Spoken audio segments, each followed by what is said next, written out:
না লেখা চিঠিটা ডাক বাক্সের এক কোণে, সাদা খামের না লেখা নাম এঁকেছে তার গানে। হ্যালো বন্ধুরা, তোমরা সবাই কেমন আছো? আশা করি তোমরা সবাই ভালো আছো, আর আমিও খুব ভালো আছি। তো চলো, আজ সকাল থেকে কী করি না করি সবটাই তোমাদের শেয়ার করব। তো ভিডিওটা স্কিপ না করে কন্টিনিউ দেখতে থাকো। আই হোপ আজকের এই ভিডিও দেখতে তোমাদের খুব ভালো লাগবে।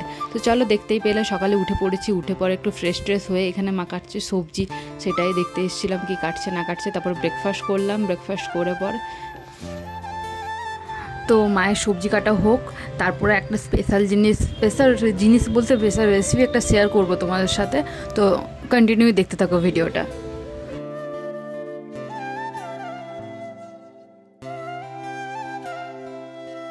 এখানে দেখো একটা 5 মিশালি তরকারি বানাচ্ছে মা, তো সেটা হোক। আর এদিকে হচ্ছে ভাতটা হয়ে যাক, তারপর আমি স্পেশাল যেটা বানাবো সেটা তোমাদের সাথে শেয়ার করছি।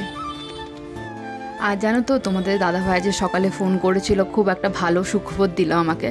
কারণ আমি খুব তাড়াতাড়ি কোয়ার্টারে যাচ্ছি। তো কবে যাচ্ছি, কখন যাচ্ছি, তো পুরো ভিডিওটা দেখো, তাহলে তোমরা জানতে পারবে।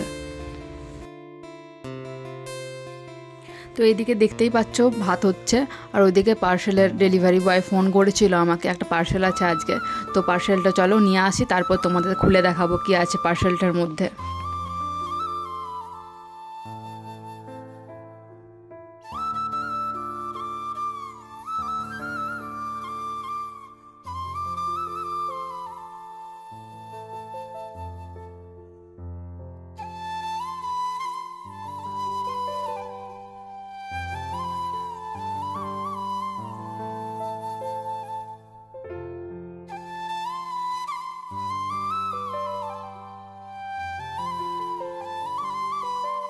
তো দেখো, আমি এই ডেনিম জিন্সটা নিয়েছি। তো এই জিন্সটা কার পছন্দ কমেন্টে জানিও। আর যদি কারোর নিচে ইচ্ছে হয় তো আমাকে কমেন্ট করো, আমি লিঙ্ক কমেন্ট বক্সে দিয়ে দেবো। আর জানো তো, অনেক দিন ধরে ভিডিও বানানো হয়নি, তো ওইটার জন্য রেডি হলাম। দেখো, দেখতে পাচ্ছ কেমন লাগছে, আমাকে কমেন্ট করে জানিও অবশ্যই। অনেক দিন পর রেডি হলাম, অনেক দিন ধরে কোনো ভিডিওই নেই যে পোস্ট করব বলে।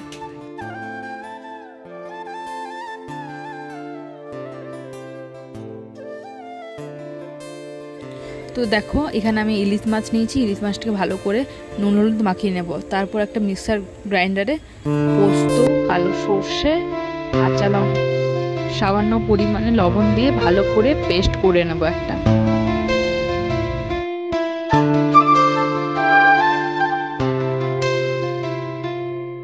দেখো, আমার সর্ষে বাটা হয়ে গেছে। এবার সর্ষেগুলো মাছের মধ্যে, যেটাতে নুন হলুদ মাখিয়ে রেখেছিলাম, ওই মাছগুলোর মধ্যে ভালো করে একটু কাঁচা সর্ষের তেল দিয়ে ভালো করে মাখিয়ে নেব।